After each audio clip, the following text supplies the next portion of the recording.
అందరికీ నమస్కారాలండి. Town planning డిపార్ట్మెంట్లో రిఫార్మ్ చేయడం కోసంగా అనేక రాష్ట్రాల్లో ఉన్న టౌన్ ప్లానింగ్ సిస్టమ్ని స్టడీ చేయమని కమిటీలు వేసాము. దాదాపు ఒక 7 టీములు మొత్తం 10 రాష్ట్రాల్లో తిరిగి అక్కడ ఉన్న లేఅవుట్స్ అప్రూవల్స్ కానీ బిల్డింగ్ అప్రూవల్స్ కానీ ఎలా ఉన్నాయనే దాని మీద చాలా డీటెయిల్గా స్టడీ చేయటం, ఆ రిపోర్ట్ సబ్మిట్ చేశారు. అందులో ముఖ్యంగా ఏంటంటే 15 మీటర్లు అంటే సుమారుగా 5 అంతస్తులు కట్టుకునే వాళ్ళకి యాక్చువల్గా పర్మిషన్స్లో మార్పు తీసుకొచ్చాం. చాలా రాష్ట్రాల్లో అది ఇంప్లిమెంట్ చేస్తున్నారు. దాంట్లో ఏంటంటే ఎవరైతే ఈ యొక్క కన్సల్టెంట్స్ లైసెన్స్డ్ సర్వేయర్స్ ఎవరైతే ఉన్నారో వాళ్ళ ప్లాన్ని యాక్చువల్గా ఆన్లైన్లో పెట్టి పేమెంట్ కడితే అది డీమ్డ్ అప్రూవల్. ఇంకా మళ్ళా ఫర్దర్గా అప్రూవల్ అవసరం లేదు. లైసెన్స్డ్ సర్వేయర్స్ వాళ్ళ యొక్క అప్రూవల్తో ఆన్లైన్లో సబ్మిట్ చేసి పేమెంట్ కడితే అది డీమ్డ్. ఇంకా మళ్ళీ మున్సిపల్ శాఖ వాళ్ళు ఏం పర్మిషన్ ఇవ్వరు. అయితే దానికి ఒక టాస్క్ ఫోర్స్ ఉంటుంది. ఆ టాస్క్ ఫోర్స్ వాళ్ళు యాక్చువల్గా వెరిఫై చేసుకుంటుంటారు రెగ్యులర్గా. ఫౌండేషన్ వేసిన తర్వాత ఆ ఫౌండేషన్ యొక్క ఫోటోలతో మళ్ళీ మున్సిపల్ శాఖకి సబ్మిట్ చేయాలి. టౌన్ ప్లానింగ్ వాళ్ళు ఎవరు లైసెన్స్డ్ సర్వేయర్స్ వాళ్ళే సబ్మిట్ చేయాలి. అందులో డీవియేషన్ ఏదైనా కానీ వస్తే కన్స్ట్రక్షన్లో ఆ లైసెన్స్డ్ సర్వేయర్ యొక్క లైసెన్స్ పర్మనెంట్గా క్యాన్సిల్ చేస్తారు, క్రిమినల్ కేసులు పెడతారు. ఈ 2 క్లాజెస్తో 15 మీటర్లు అంటే దాదాపు 5 అంతస్తులు కట్టుకునే అపార్ట్మెంట్ వాళ్ళందరికీ కూడా ఇబ్బంది లేకుండా చేసేదానికి యాక్చువల్గా ఈరోజు ముఖ్యమంత్రి గారు దాన్ని అనుమతి ఇచ్చాడు.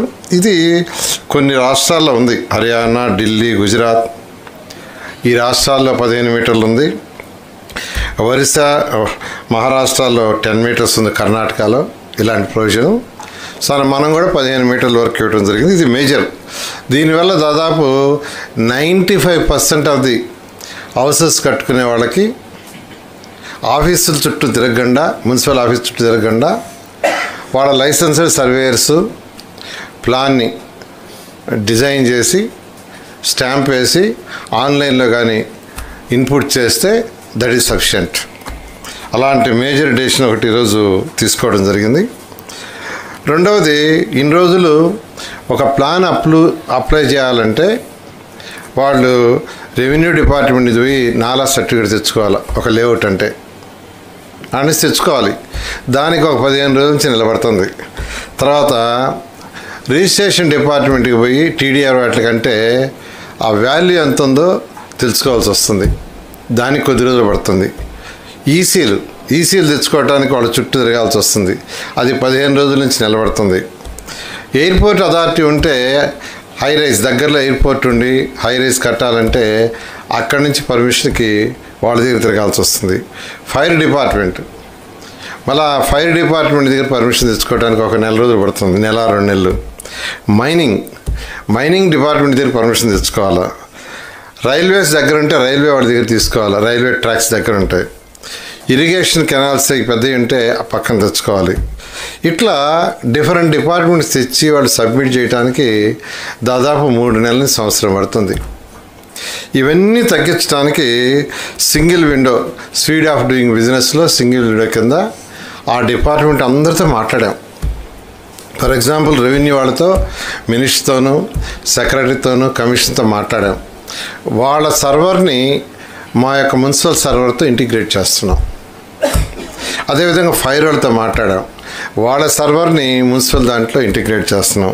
అదేవిధంగా రిజిస్ట్రేషన్ డిపార్ట్మెంట్ వాళ్ళ సర్వర్ని మా సర్వర్తో ఇంటిగ్రేట్ చేస్తున్నాం. ఇట్లా ఈ యొక్క మైనింగ్ డిపార్ట్మెంట్ కానీ అన్ని డిపార్ట్మెంట్లతో వాళ్ళ యొక్క మినిస్టర్లతో, సెక్రటరీతో, కమిషన్తో మాట్లాడాము. రైల్వే వాళ్ళతో కూడా యాక్చువల్గా వీఆర్ డిస్కసింగ్ యాక్చువల్గా. సో వీటిలో దాదాపు 3-4 డిపార్ట్మెంట్లు అయితే ఆల్మోస్ట్ అయిపోయింది, డిస్కషన్ అయింది, క్లోజ్ అయింది. మిగతా డిపార్ట్మెంట్ మాట్లాడుతున్నాం. ఆ విధంగా అయితే ఏమవుతుందంటే పేమెంట్ ఇప్పుడు మైనింగ్ అయినా కానీ రెవెన్యూకైనా మా పోర్టల్లోని మున్సిపల్ పోర్టల్లోనే వాళ్ళ అకౌంట్లో కడతారు. వాళ్ళ హెడ్ ఆఫ్ అకౌంట్లో కట్టేస్తే వాళ్ళకి పేమెంట్ పోతుంది. వాళ్ళు యాక్చువల్గా ఒక టైం పెడుతున్నారు, 15 రోజులు 10 రోజులు, లేకుంటే దట్ ఈస్ డీమ్డ్. ఆ విధంగా యాక్చువల్గా సింప్లిఫై అంటే బిల్డింగ్ అప్రూవల్ కావాలంటే ఈ సర్టిఫికేట్లు అన్నింటి కోసం అన్ని డిపార్ట్మెంట్ తిరగకుండా మున్సిపల్ పోర్టల్ ఏదైతే ఉందో దాంట్లో అప్లోడ్ చేస్తే ఆటోమేటిక్గా వచ్చే సిస్టమ్ని తీసుకొస్తున్నాం. 2014 నుంచి 19 దాకా ఈ ఆన్లైన్ సిస్టమ్ భారతదేశంలో ఫస్ట్ టైం ఆంధ్రప్రదేశ్ చేసింది. అయితే దాంట్లో ఇంటిగ్రేషన్ చేయాలి. అప్పుడు ఇవన్నీ వాళ్ళు తెచ్చి సబ్మిట్ చేసి ఆటోమేటిక్ పర్మిషన్ వస్తుంది. ఇప్పుడు ఇంకా అడ్వాన్స్గా పోయి అన్ని డిపార్ట్మెంట్తో ఇంటిగ్రేట్ చేయటం వల్ల అవుతుంది. ఇది December 31 నుంచి ఇంప్లిమెంటేషన్లోకి వస్తుంది. December 31. ఇప్పుడున్న సైట్ యాక్చువల్గా ఒక రోడ్డు వైడెన్కో దేనికో ఇస్తే ఒక 5 చదరపు అడుగులు ఇచ్చారు. వాళ్ళ సైట్లో మిగిలిన వాళ్ళ సైట్లో బిల్డింగ్ ఎక్స్ట్రా కట్టుకోవాలంటే ఇప్పుడు టీడీఆర్ తీసుకొని తర్వాత కట్టాలి. టీడీఆర్ తీసుకోవడానికి కొంత టైం పడుతుంది. అలా కాకుండా వాళ్ళకు ఒక 10 చదరపు అడుగులు 5 చదరపు అడుగులు రోడ్డుకు పోతే దానికి ఈక్వల్గా కట్టుకునేటట్టుగా టీడీఆర్ తీసుకోకుండా మున్సిపల్ వాడి దగ్గర పర్మిషన్ తీసుకొని కట్టుకునే వెసులుబాటు చేసాం. ఇది 2014-19లో ఉండింది. అయితే గత ప్రభుత్వం దాన్ని తీసేసింది. మళ్ళీ దాన్ని యాక్చువల్గా బ్యాక్కి తీసుకొస్తున్నాం. అది కూడా ఈరోజు ముఖ్యమంత్రి గారు దాన్ని యాక్సెప్ట్ చేయడం జరిగింది. అదేవిధంగా 500 చదరపు మీటర్ల కంటే 500 చదరపు మీటర్ల కంటే ఎక్కువ ఉన్న వాటిల్లో కమర్షియల్ ఏరియాలో సెల్లార్ల పార్కింగ్ ఇచ్చాం. ఒక 500, 600. అయితే రెసిడెన్షియల్ ఇవ్వాల. రెసిడెన్షియల్ అయితే 750 చదరపు అడుగులు ఉండాలి. ఏది సెల్లార్ పార్కింగ్ ఉండాలంటే. అయితే బిల్డర్స్ అంతా రిక్వెస్ట్ చేశారు, సార్ 500 పైన ఉంటే మాకు రెసిడెన్షియల్లో కూడా సెల్లార్ పార్కింగ్ ఇవ్వమని. దానికి కూడా ఈరోజు యాక్చువల్గా ముఖ్యమంత్రి గారు దాన్ని అనుమతి ఇచ్చారు. కమర్షియలే కాకుండా నాన్ కమర్షియల్ ఏదున్నా దాంట్లో కూడా 500 చదరపు మీటర్లు సైట్ ఉంటే వాళ్ళకి సెల్లార్ పర్మిషన్ ఇవ్వటం జరుగుతుంది. అదేవిధంగా మరొకటి ఏంటంటే ఎక్కడైనా బిల్డింగ్స్ హైట్ పెరిగే కొంది ప్రతి హైట్ పెరిగే కొంది సెట్ బ్యాక్స్ ఎక్కువ వదలాలి. సెట్ బ్యాక్స్ వదులుతూ పోవాలి. అది 120 మీటర్లు దాటితే 20 మీటర్లు సెట్ బ్యాక్ వదలాలా. అంటే ఫర్ ఎగ్జాంపుల్ 55 నుంచి 70 మీటర్ల వరకు 17 మీటర్లు సెట్ బ్యాక్ వదలాలి. 70 నుంచి 120 మీటర్ల హైట్ అయితే 18 మీటర్లు సెట్ బ్యాక్ వదలాలి. 120 మీటర్లు దాటితే 20 మీటర్ల సెట్ బ్యాక్. ఆ తర్వాత ప్రతి 5 మీటర్లకి 0.5 వదలాలి. ప్రతి 5 మీటర్లకి అలా వదులుకుంటా పోతే చాలా ఎక్కువ వదలాలి. కాబట్టి అలా కాకుండా 120 మీటర్లు దాటిన తర్వాత అది 20 మీటర్లు లిమిట్ చేసాం. అంటే 130 మీటర్లు అయిన హైటు, 140 అయినా 150 అయినా సెట్ బ్యాక్ 20 మీటర్లు చాలు అని. అంతకుముందు అయితే ప్రతి 5 మీటర్లకి 0.5 మీటర్ సెట్ బ్యాక్ వదలాల్సి వచ్చేది. అది బిల్డర్స్ అందరూ రిక్వెస్ట్ చేశారు. కొన్ని స్టేట్లలో ఉంది, దానికి తీసుకొచ్చాం. అదేవిధంగా పోడియం. ఇప్పుడు హై రైజ్ బిల్డింగ్స్లో పార్కింగ్కి పోడియము యాక్చువల్గా అంతకుముందు ఓన్లీ 2 ఫ్లోర్స్ అలౌ చేసేవాళ్ళం. ఇప్పుడు 5 ఫ్లోర్ల వరకు అలౌ చేస్తున్నాం. హై రైజ్ బిల్డింగ్లో పార్కింగ్ కోసంగా 5 ఫ్లోర్లు కూడా యాక్చువల్గా 5 ఫ్లోర్లు కూడా అంటే 15 మీటర్ల వరకు పోడియం కట్టుకోవడానికి వీఆర్ అలౌయింగ్. అది కూడా ఆ సిస్టమ్ కూడా తీసుకొచ్చాం. ఇది అనేక రాష్ట్రాలు, మహారాష్ట్ర, తెలంగాణ వాటన్నిటిలో కూడా ఉంది. దాన్ని కూడా ఈరోజు ముఖ్యమంత్రి గారు యాక్సెప్ట్ చేయడం జరిగింది. అదేవిధంగా రిక్రియేషన్ ఫ్లోర్ అని 30 మీటర్స్ అబవ్ ఉన్న బిల్డింగ్లకి, అంటే సుమారుగా 10 ఫ్లోర్లు ఉండే బిల్డింగ్లకి 1 ఫ్లోర్ రిక్రియేషన్కి అడిగారు ఎక్స్ట్రాగా. దాన్ని కూడా ఈరోజు యాక్చువల్గా అలౌ చేయడం జరిగింది. అదేవిధంగా ఎక్కడైనా లేఅవుట్లు వేసేటప్పుడు ఎవరైనా మినిమం 12 మీటర్లు వదలాలని రూల్. 12 ఎక్కడైనా లేఅవుట్ వేస్తుంటే ఎవరైనా 12 మీటర్ల వెడల్పు రోడ్డు వదలాలంది. కానీ అనేక రాష్ట్రాల్లో పర్సూ చేస్తే కర్ణాటక, ఒరిస్సా, మధ్యప్రదేశ్, ఢిల్లీ, హర్యానా, మహారాష్ట్ర, తెలంగాణలో 9 మీటర్లు ఉంది. తమిళనాడులో అయితే 7.2 మీటర్లు ఉన్నాయి. కేరళలో 7 మీటర్లు ఉంది. గుజరాత్ 6 మీటర్లు ఉంది. అయితే ఇవన్నీ మన రాష్ట్రంలో 12 మీటర్లు ఉంది. 12 మీటర్లు రూల్స్లో పెట్టాము. కానీ లేఅవుట్లు వేసేవాళ్ళు 12 మీటర్లు వదలకుండా 9 మీటర్లు, 8 మీటర్లు అట్లా వదులుతున్నారు. అంటే ఎక్కువ వదలమన్నందువల్ల వాళ్ళకి నష్టం జరుగుతుందని వదలటం వల్ల, అందుకని అనేక రాష్ట్రాల్లో కూడా 9 మీటర్లు ఎక్కువగా ఉంది. కాబట్టి లేఅవుట్స్ వేసేవాళ్ళు గతంలో 12 మీటర్లు కాకుండా 9 మీటర్లు వదిలితే సరిపోతుంది. దాన్ని కూడా ఈరోజు ముఖ్యమంత్రి గారు యాక్సెప్ట్ చేశారు. అదేవిధంగా టీడీఆర్లు ఏదైతే ఈరోజు మీకు అందరికీ తెలుసు, మనకు తణుకులో కానీ తిరుపతిలో కానీ జరిగినవి, దాని మీద సమగ్రంగా అంటే ఆల్రెడీ కమిటీలు వేసాం, రిపోర్ట్ ఇచ్చారు. తిరుపతి రిపోర్ట్ ఇంకా ఇవ్వలేదు. దాని మీద డీటెయిల్గా తీసుకురమ్మన్నారు. ఎవరైతే తప్పు చేశారో వాళ్ళందరి మీద యాక్షన్ తీసుకునేటట్టుగా చేయమన్నారు. ఈరోజు ముఖ్యమంత్రి గారు దాని మీద మళ్ళా డీటెయిల్గా స్టడీ చేసి తీసుకురమ్మన్నారు. మరొక 15 రోజుల్లో దాని మీద డీటెయిల్గా రిపోర్ట్స్ తీసుకొని సబ్మిట్ చేయడం జరుగుతుంది. అదేవిధంగా ఈరోజు మెఫ్మా ఏదైతే మెఫ్మా ఉందో, ఈరోజు 2,79,240 మంది ఉన్నారు. దాంట్లో గ్రూప్స్ 28,78,369 మంది ఉన్నారు సభ్యులు. వాళ్ళందరికీ సంబంధించి అనేక ప్రోగ్రామ్స్ విషయం మీద డిస్కస్ జరిగింది. దాని మీద కూడా యాక్చువల్గా ముఖ్యమంత్రి గారు చాలా డీటెయిల్గా, అంటే వాళ్ళందరి యొక్క ఆర్థిక స్థితి పెరగడానికి P4 మోడల్ని వర్కౌట్ చేసుకొని రమ్మన్నారు. దాని మీద కూడా డిస్కస్ జరిగింది. అదేవిధంగా 2019 ఫిబ్రవరిలో ఏదైతే ఏషియన్ ఇన్ఫ్రాస్ట్రక్చర్ ఇన్వెస్ట్మెంట్ బ్యాంకు ద్వారా 5,350 కోట్లతో ప్రాజెక్ట్ తీసుకొచ్చాము. అది మొన్న జూలైకి క్యాన్సిల్ అయింది. మళ్ళీ దాన్ని 4 ఇయర్స్కి రివైజ్ చేయమని అడగటం, దాన్ని ఇచ్చారు. దాని మీద ఈరోజు ముఖ్యమంత్రి గారితోనూ మొన్న ఆ సభ్యులు ఇక్కడికి వచ్చారు, అక్కడి నుంచి మెంబర్సు, వాళ్ళతో డిస్కస్ చేశాం. డిపార్ట్మెంట్ వాళ్ళు కూడా ముందుకు పొమ్మన్నారు. దాని మీద కూడా ముఖ్యమంత్రి గారు ఈరోజు దాన్ని ఇమీడియట్గా 1.5 ఇయర్లో కంప్లీట్ చేయమని ఆదేశించారు. దాని మీద కూడా ముందుకు పోవడం జరుగుతుంది.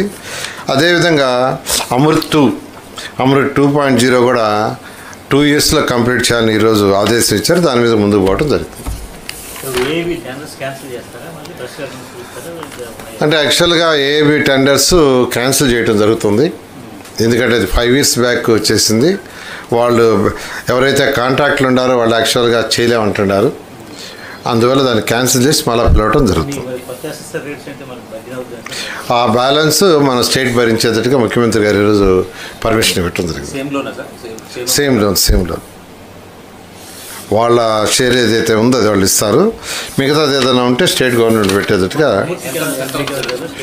అది దాదాపు 5,350 కోట్లు. ఇప్పుడు దాదాపు అది 6,500 కోట్ల పైన అవుతుంది. ఇంకా ఎస్టిమేషన్ వేయాలి ఎస్ఎస్ఆర్ రేట్ ప్రకారం.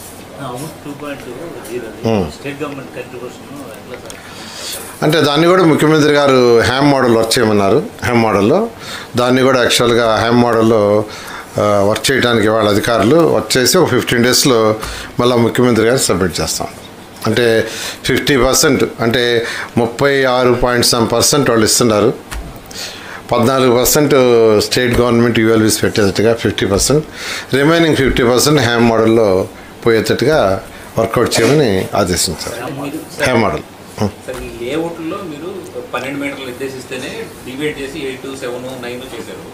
మళ్ళీ మీరు 9కి పెడితే వాళ్ళు ఇంకా డివైడ్ చేసి 5, 3, 4 పెట్టారు. అందుకే 9 చేసి స్ట్రిక్ట్గా ఇంప్లిమెంట్ చేయమని ఆదేశించారు. ఇంప్లిమెంటేషన్ స్ట్రిక్ట్గా చేయటం, దట్ ఈస్ ది ఆబ్జెక్టివ్. 9 చేయడంలో ఉద్దేశం ఏంటంటే మరీ ఎక్కువ పెట్టి వాళ్ళని ఇబ్బంది పెట్టి అనేది లేకుండా, అంటే ఎలా నువ్వు హై రైజ్ కావాలంటే 60 మీటర్స్ 40 మీటర్స్ రోడ్స్ ఉండాలి. చిన్న అంటే 2 ఫ్లోర్లు 3 ఫ్లోర్లు 4 ఫ్లోర్లు కట్టుకునేటప్పుడు 9 మీటర్స్ ఈజ్ ఎనఫ్. ఆ ఉద్దేశంతో చేయడం జరిగింది. అంటే ఇప్పుడు నువ్వు 2 ఫ్లోర్లు కడుతున్నా రోడ్డు వచ్చి 12 మీటర్లు ఉండాల్సి వస్తుంది. చిన్న లేఅవుట్ వేసారు ఇంకెవరన్నా దాంట్లో కూడా ఇప్పుడు ఏంటంటే రోడ్డు 12 మీటర్లు వదలాలి. ఫర్ ఎగ్జాంపుల్ ఒక 4 ఎకరాలు లేఅవుట్ వేస్తున్నారు. వేసిన ప్రతి రోడ్డు 12 మీటర్లు వదలాలంటే ఉన్న స్థలాల్లో మేజర్ పోతుంది, అతనికే ఉండటంలా. అందువల్ల అతను ఏం చేస్తున్నాడంటే డివైడ్ చేసి కడుతున్నారు.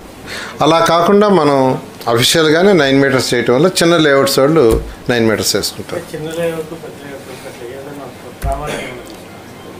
అంటే ఇప్పుడు 40 అంటే హై రైజ్ చేయాలంటే కంపల్సరీగా మనకు 12 మీటర్స్ ఉండాల్సింది మినిమం 12 మీటర్స్ లేని హై రైజ్ పర్మిషన్ ఇవ్వరు. సో చిన్న చిన్న లేఅవుట్స్ చిన్న బిల్డింగ్స్ కట్టేదానికే ఈ యొక్క 9 మీటర్స్ అలౌ చేస్తాం. ఇప్పుడు ఎంతైనా ఇప్పుడు అంటే లేఅవుట్ పెద్దది అయినండి, బట్ అక్కడ కట్టే బిల్డింగ్స్ చిన్న చిన్న బిల్డింగ్స్ కట్టేటట్టుకైతే 9 మీటర్స్ అలౌ చేస్తాం.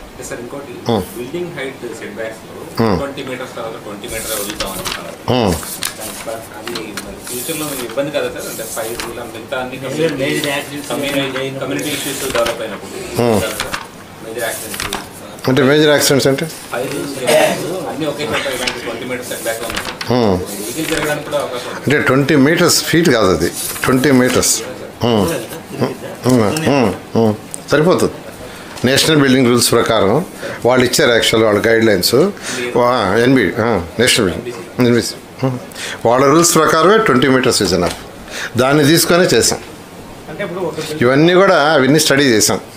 సార్ ఒక బిల్డింగ్ పాతది అయితే దాన్ని పడగొట్టాలి, పక్కన ఉన్న బిల్డింగ్ డ్యామేజ్ కావాలంటే ఈ సెట్ బ్యాక్ సంబంధించినటువంటి ఏరియా అంటే యాక్చువల్గా వాళ్ళు గైడ్లైన్స్ ఇచ్చిన దాంట్లో ఉంది 20 మీటర్సే ఉంది.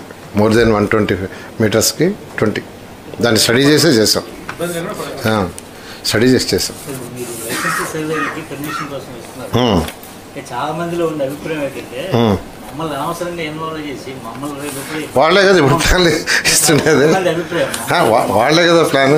బాగుంది కదా ప్రాక్టీస్, ఇది కాకుండా మమ్మల్ని ఎందుకు ఇందులో ఇన్వాల్వ్ చేస్తారు? యాక్చువల్లీ మేము ఇన్వాల్వ్ చేసేది ఎంప్లాయీస్ కదా, అట్ట కాదు కదా. ఇప్పుడు అప్రూవల్ వాళ్ళే కదా ఇస్తుండేది, వాళ్ళు తీసుకొచ్చేస్తుండేది. అల్టిమేట్గా డిపార్ట్మెంట్ అంటే ఈజీ చేస్తున్నాం. వాళ్ళు ఊరినే ఆఫీసుల చుట్టూ తిరిగి ఇబ్బంది పడకుండా ఈజీ చేస్తున్నాం. Easy of doing business. Okay.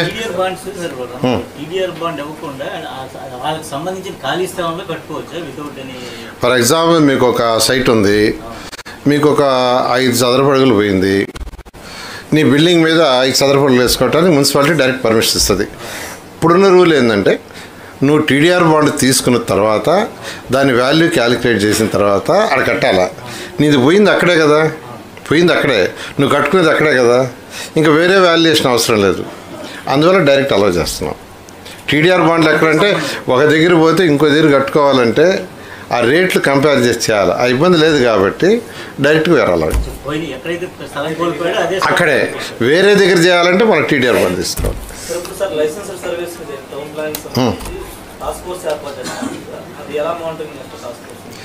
అంటే మున్సిపల్ వాళ్ళు టాస్క్ ఫోర్స్ ఉంటుంది, వాళ్ళు ర్యాండమ్గా చెక్ చేస్తారు, ర్యాండమ్ చెక్.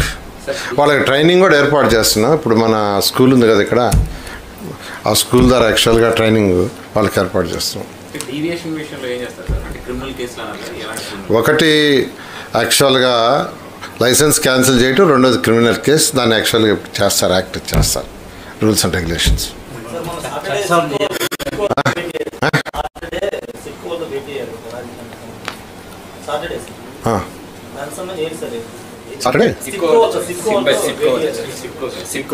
సిట్కోనా అంటే ఇప్పుడు మన భారతదేశంలో ఉన్న అర్బన్ అథారిటీస్లో పెద్ద అర్బన్ అథారిటీ సిట్కో.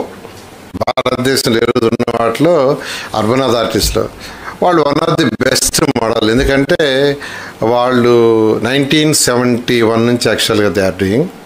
ఈరోజు నవీ ముంబై అంతా వాళ్ళే డెవలప్ చేసింది. వాళ్ళు అక్కడే ఇన్కమ్ జనరేట్ చేసి ఇప్పుడు మెట్రో కట్టారు, ఎయిర్పోర్ట్లో షేర్ కూడా తీసుకున్నారు, దే ఆర్ డూయింగ్. అందువల్ల అర్బన్ హౌసెస్ ఎంఐజీ హెచ్ఐజీ కూడా కడుతున్నారు. అందువల్ల 2016లో నేను యాక్చువల్గా పోయి స్టడీ చేసి వచ్చాను, మన రాజధాని కట్టే ముందు. మళ్ళీ మంత్రి అయిన తర్వాత మళ్ళీ ఒకసారి ఈ మధ్య 1 మంత్ బ్యాక్ పోయి స్టడీ చేసి వచ్చాను. మొన్న వాళ్ళ అధికారులు ఇక్కడ పిలిపించా, అంటే మన అధికారులందరికీ ఎడ్యుకేట్ చేయడానికి ఎలా వాళ్ళు డెవలప్ చేశారని. వాళ్ళ ఆ సిస్టమ్ ఏదైతే నేను అక్కడ పోయి స్టడీ చేసి వచ్చానో ఇక్కడ ఉన్న అధికారులందరికీ ఎడ్యుకేట్ చేయడం కోసం కూడా పిలిపించాను. వాళ్ళు వచ్చి ఎడ్యుకేట్ చేశారు.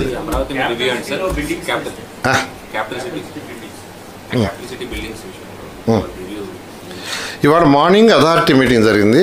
దాంట్లో ఏంటంటే ఈ యొక్క ఐకానిక్ టవర్స్ ఏదైతే 5 ఉన్నాయో 5 టవర్లు 5 టవర్లతోటే మన అసెంబ్లీ హైకోర్టు దానికి డిజైన్ అప్పుడు నార్మన్ ఫాస్టర్ అండ్ పార్ట్నర్స్ చేశారు లండన్ వాళ్ళు. మన టెండర్లో మళ్ళీ వాళ్ళకే వచ్చింది. యాక్చువల్గా మన టెండర్లో వాళ్ళకే వచ్చింది. దాన్ని యాక్చువల్గా ఈరోజు అథారిటీలో పెట్టి అప్రూవ్ చేసుకున్నాం. అంటే వాళ్ళకి వచ్చిన అంటే ఎవరికి టెండర్ వచ్చినా ఏది చేసినా కానీ అథారిటీలో పెట్టి అప్రూవ్ చేయటం చేయాలి. అందువల్ల వాళ్ళ అథారిటీలో పెడితే దాన్ని అథారిటీ యాక్సెప్ట్ చేసింది. టెండర్ వాళ్ళకి రేపు ఎల్లుండి ఆర్డర్స్ ఇస్తారు. అంటే డిజైన్కి ఫైనల్ అంటే అంతకుముందు డిజైన్ చేశారు, అది కొద్దిగా ఇన్కంప్లీట్ యాక్చువల్గా. అంటే డిజైన్ చేస్తే ఎగ్జిక్యూషన్ కూడా చేయాలి. డిజైన్ చేస్తే ఎగ్జిక్యూషన్ చేయాలి. దానికి మళ్ళీ యాక్చువల్గా పిలిచాం. ఎందుకంటే గత ప్రభుత్వం దాన్ని క్యాన్సిల్ చేస్తుంది. వాడు కోర్టుకు పోవటం, కోర్టులో మళ్ళీ వాళ్ళకి 9 crores పే చేయటం కూడా జరిగింది ఆర్బిట్రేషన్లో. అంత గందరగోళం అయిపోయి క్లోజ్ చేశారు. క్లోజ్ చేయకుండా ఉంటే డిఫరెంట్ ఉండేది. క్లోజ్ చేశారు కాబట్టి ఇప్పుడు మళ్ళీ రీటెండర్ పిలిచాం. వాళ్ళకే వచ్చింది యాక్చువల్గా. దాన్ని వాళ్ళ అథారిటీ మీటింగ్ అప్రూవ్ చేస్తుంది. ఏది అది ఎస్టిమేషన్ వేయాలి కదా. ఇది డిజైన్, ఓన్లీ డిజైన్కి యాక్చువల్గా అది చేస్తారు. సిఆర్డీఏ బిల్డింగ్ యాక్చువల్గా చేస్తున్నారు. యాక్చువల్గా ఇవాళ ఫ్రంట్ ఎలివేషన్ ఎలా ఉండాలి అది కూడా ముఖ్యమంత్రి గారికి యాక్చువల్గా ఒక 10 చూపించారు. అయితే ముఖ్యమంత్రి గారు ఒక 1 week తర్వాత దాన్ని వర్క్ చేసుకుని వాళ్ళు రమ్మన్నారు. దాన్ని వర్క్ చేసుకుని ఫైనల్ తీసుకోవడం. యాక్చువల్ వర్క్ స్టార్ట్ చేశారు. ఇంటర్నల్ వర్క్ స్టార్ట్ చేశారు. ఆల్రెడీ ఇంటర్నల్ వర్క్ స్టార్ట్ చేశారు. అవుట్ సైడ్ వర్క్ మాత్రం ఇవాళ వరల్డ్ బ్యాంక్ యాక్చువల్గా యాక్సెప్టెడ్. వాళ్ళ బోర్డు మీటింగ్ జరగాలి. వాళ్ళ board meeting I think next month జరుగుతుంది. బోర్డు మీటింగ్ అయితే అప్రూవల్ అవుతుంది. అమరావతికి సంబంధించి కేంద్రం ఇంకా నోటిఫై చేయలేదు. దాని విషయంలో ఏమన్నా అది పర్సూ చేస్తాం మీరు చెప్పిన డౌట్. రాజధాని ఇదేనని చెప్పి పార్లమెంట్లో ఒకసారి చెప్పింది. ఆల్రెడీ పార్లమెంట్లో రాజధాని అమరావతి అని యాక్చువల్గా చాలా క్లియర్గా లాస్ట్ గవర్నమెంట్ అప్పుడే చెప్పడం జరిగింది. దానికి ఏమన్నా అఫీషియల్గా గజెట్ కావాలంటే తెప్పిస్తాం.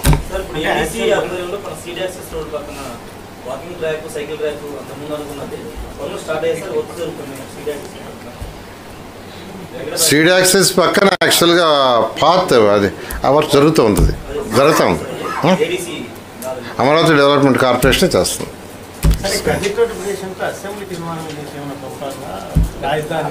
ఆల్రెడీ ఎప్పుడో చేసింది కదా, అది ఎప్పుడో చేసింది, కేంద్రానికి కూడా పంపించింది.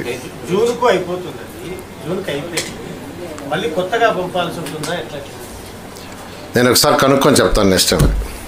గతంలో ఈ నోటిఫికేషన్ లేకపోవడం వల్ల ఇబ్బంది అయింది. మళ్ళీ మీరు ఆల్రెడీ ఆల్మోస్ట్ 6 months అయిపోతుంది. ఎప్పుడు నోటిఫికేషన్ దాన్ని యాక్చువల్గా నేను ఒకసారి అధికారులతో దాన్ని పర్సూ చేసి ఆ నోటిఫికేషన్ టైం ఎప్పుడైపోతుంది, మళ్ళీ అవసరం లేదనేది దాన్ని కనుక్కొని పర్సూ చేసి చేస్తాను.